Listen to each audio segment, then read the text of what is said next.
channel. My name is Heidi, as you guys probably don't know since this is my first video. But anyways, today I'm going to be talking about how I got into my university programs, specifically University of Toronto and University of Waterloo for chemical engineering, as those two programs required a bit more work than just my mark submission. I'm going to leave a timestamp below, but basically today I'm going to be talking about what university programs I applied to, got accepted into, and when I got accepted into them, my grades, my extracurriculars, and my AIF, which is the admission information form for Waterloo, and my student profile for University of Toronto. Without further ado, let's get on to the video. So I applied to 6 programs in total at 4 different universities, 3 at Waterloo, 1 at McMaster, 1 at Western, and 1 at UFT. I didn't get any of my acceptances particularly early compared to like a lot of people I knew. My first acceptance was on January 31st from Waterloo for life physics, and the admission average requirement for life physics was, well, it said on the website that it was low 80s, so I kind of expected to get that one first over all my other programs that I applied to. The second program I got accepted into was also at Waterloo for kinesiology, and that program, the admission average requirement was mid-80s, and I got that acceptance on February 12th, I believe. My third acceptance was from McMaster. I got an email from them on March 17th, although I know that they updated their website and like accepted me or whatever before that date, but they just sent the email on March 17th. But yeah, that was my third acceptance, and the admission average requirement for that was 87 to 90. Then I got my last acceptance for Waterloo for chemical engineering, and I got that on April 2nd. On like Waterloo's website, it says that the admission average requirement is like low 90s, but then on the Ontario University's website, it says like mid to high 80s, I think. So I'm not really sure which one's accurate, but yeah. My last 2 acceptances I got pretty late, both in May. First, I got my Western Medical Science acceptance, and I got that on May 15th, and the admission average requirement for that is low 90s. My last acceptance was at University of Toronto for chemical engineering, and I got that on Victoria Day, which is May 20th for those of you who may not know. And chemical engineering was actually my second choice that I put for University of Toronto, because I had like a main choice and then I was given like 3 alternate choices. So I put track 1 engineering as my first choice, and for those of you who don't know, track 1 is like the undeclared engineering, and it's like you're not really put into a specific engineering in first year, and then like you're taking like more general classes, I think, and then in second year you get to sort of choose your path. But yeah, I did not get that, but I was given my alternate choice, which was chemical engineering, which probably would have been what program I went into second year anyway, so I was still very happy with that. And yeah, those were all my acceptances. By the way, I ended up choosing University of Waterloo for chemical engineering, and if anybody wants to know why I chose it over all my other programs, I'd be glad to explain. I made like so many like pros and cons lists, and like I made a whole PowerPoint trying to figure out what I wanted, and if anybody else is in my position, I'd be glad to help and just share with you my thought process. Next, I'm going to tell you guys about my marks. I'm only going to talk about my grade 12 marks because I don't think my grade 11 marks were really relevant for my acceptances, since I didn't really get any early acceptances. But yeah.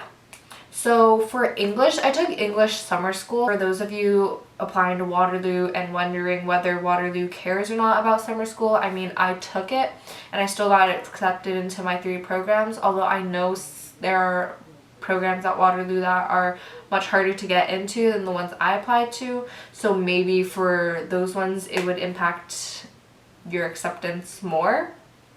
And also I put my reason for taking summer school as I wanted to take another course during the school year and I didn't have the space for it, so I had to take something in summer school to fit that into my schedule. So during the school year I still had a full course load, and I know, or I've heard, that Waterloo cares about having a full course load to see if you can manage your time and manage such a heavy course load like you will in university. So do what you want with that information, but I don't think summer school is something that you have to worry about too much impacting your acceptance. So I ended with a 90 in English. I ended advanced functions with an 80 and calculus with an 81. Physics I ended with an 85. Chemistry I ended with a 94, I think. Biology I ended with a 86. Finance I ended with an 89, I think. French I ended with an 100. Kinesiology I ended with an 84, I think. But yeah, those are my marks. I don't think my overall was even a 90. I think maybe my top 6 just made it to 90, but I'm not really sure. But yeah, I just wanted to tell you guys my marks just to show you, like, I didn't have a 90 average, and some of the programs I applied to and got accepted into required like low 90s, or at least that's what it said on the website, which I definitely did not have. So my advice to you is just apply, because you never know, maybe like maybe your extracurriculars will pull through, or maybe they just, I don't know, just apply. So moving on, I'm going to be talking about my extracurriculars. So grade 9 I did field hockey, in grade 9 and 10 I did cross country. For all 4 years I did volleyball and badminton, and I was captain of volleyball for 3 years and captain of badminton for 1 year, 2 years, I don't know. And I also played ultimate frisbee in grade 11 and 12.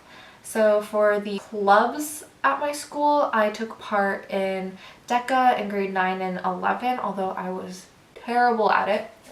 Terrible. DECA is not my sport. I was also a part of student council for 1 year as the ads consultant. I took part in Meet a Wee for grade 11 and 12, and I was a part of athletic council all 4 years, and in my last year I was an executive. So those were all my in-school extracurriculars. Now I'm going to talk about like my jobs and volunteer experience. So I worked at Kumon for a bit, which is like a learning center for math and reading. And I was also a receptionist and an assistant coach at my badminton club for a bit. And those were like all my jobs that I've had. And my volunteer experience, done a bunch of one-day volunteer events, but the main volunteering I do is at my youth council, which I've been a part of for 2 years. So moving on to my AIF, there were 3 sections I had to fill out, and the first section was the About You Part A, and the first question was reasons for choosing your program and Waterloo. So I had to talk about why I want to go to Waterloo, as well as the 3 programs I applied to and there was a 900 character limit, so I was like, how am I supposed to do that? Here's my answer. My primary reason for choosing Waterloo is its incredible co-op program. Many jobs look for experience when hiring new people, and co-op will give me that advantage. As well, Waterloo provides the opportunity to become more independent, but also gives me the comfort of knowing that my family is only a couple hours away if I needed them. There are so many programs at Waterloo that I think will guide me to a career I am passionate about. I really enjoy change and learning new things, so I applied to chemical engineering, a program full of ingenuity and innovation. Kinesiology is a field I always had an interest in, since I am very involved in sports and love learning about the body.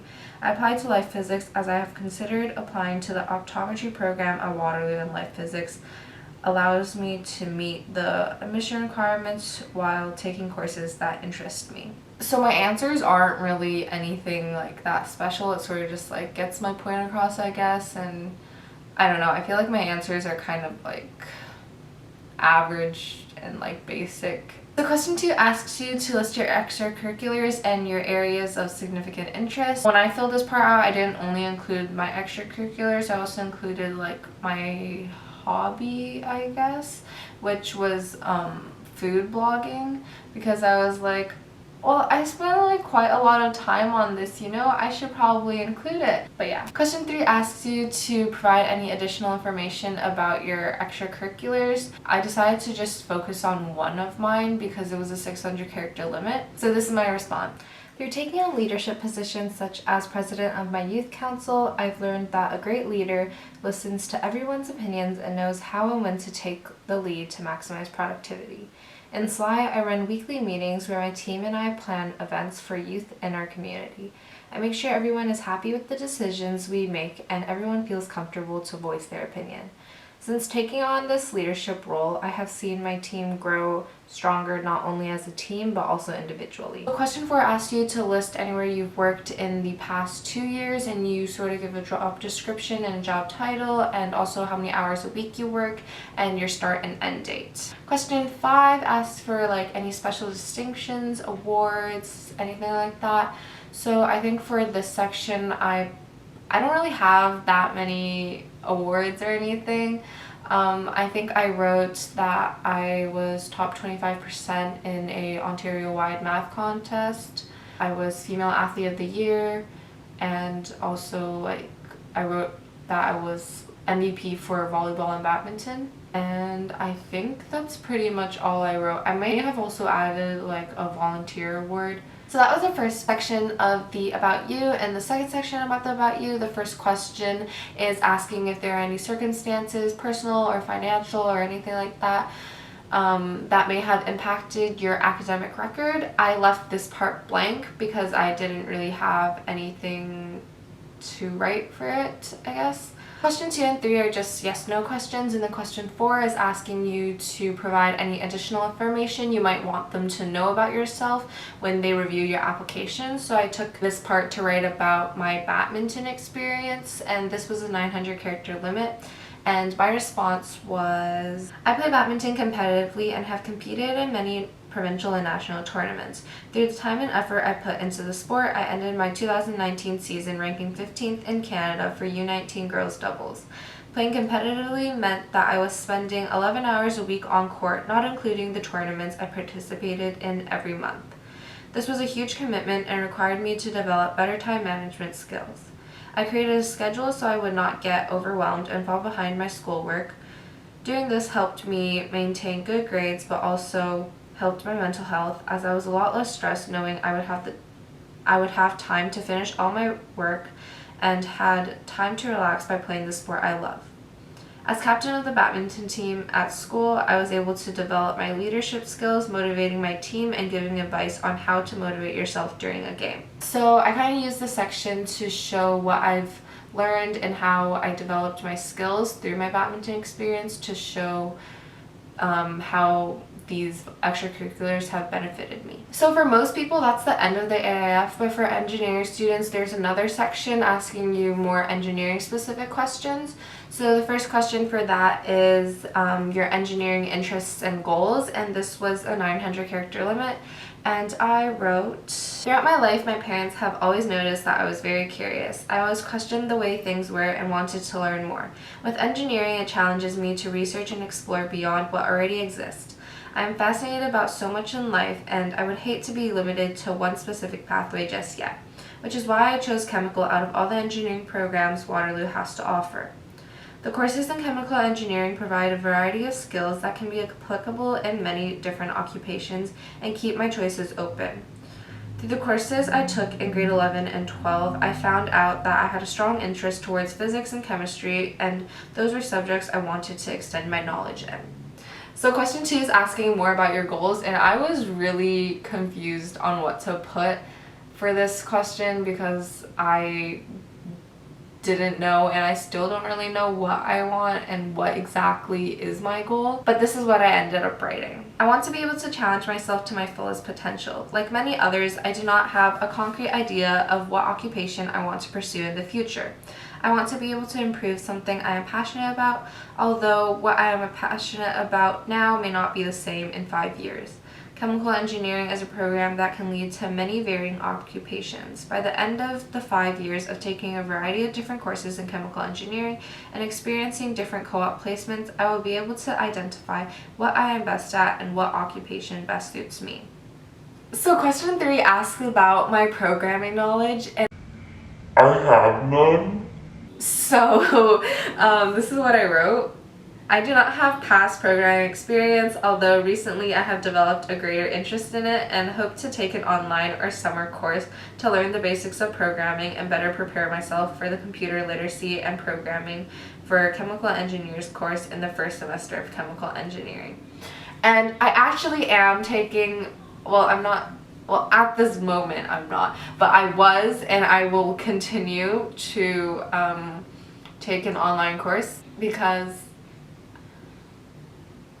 I don't want to fail. So the programming question is the last short answer question for the AIF, and then there are just some yes or no questions, and also it asks you which engineering program you want as your alternate choice. I think I chose mechanical engineering. There's also another section of the AIF that I forgot to mention, which is the courses, where you just list all the courses you took, and it also asks you any additional courses you took and any courses that you didn't take during your regular day school, repeated courses, or upgrading. So here's where you explain why you took it.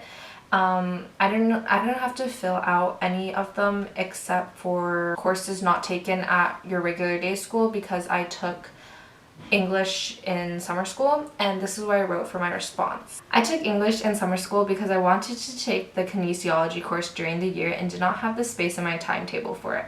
Since I am looking towards a career that revolves around science, I decided that English would be a better option to learn at a faster pace compared to science and math courses, as I wanted to be able to take my time to absorb all the information taught to be more prepared for my courses in post-secondary school. The English course challenged me to improve my time management skills, as assignments were due the day of or the following day, which was a great way for me to prepare for my grade 12 year due to the significant increase in my workload, and I had to balance my schoolwork along with extracurriculars and my part-time job. So moving on to the student profile, in my opinion, this was a lot easier to complete than the AIF, because it only really asked for a list of your extracurriculars and like a description about each of them. And then below that, it asks what qualities you think you've developed from it and how you think those skills and stuff will help you in engineering at U of T. So the response had to be 250 words or less, and what I wrote for my response is, participating in an abundance of extracurriculars has helped me develop numerous skills such as leadership and adaptability.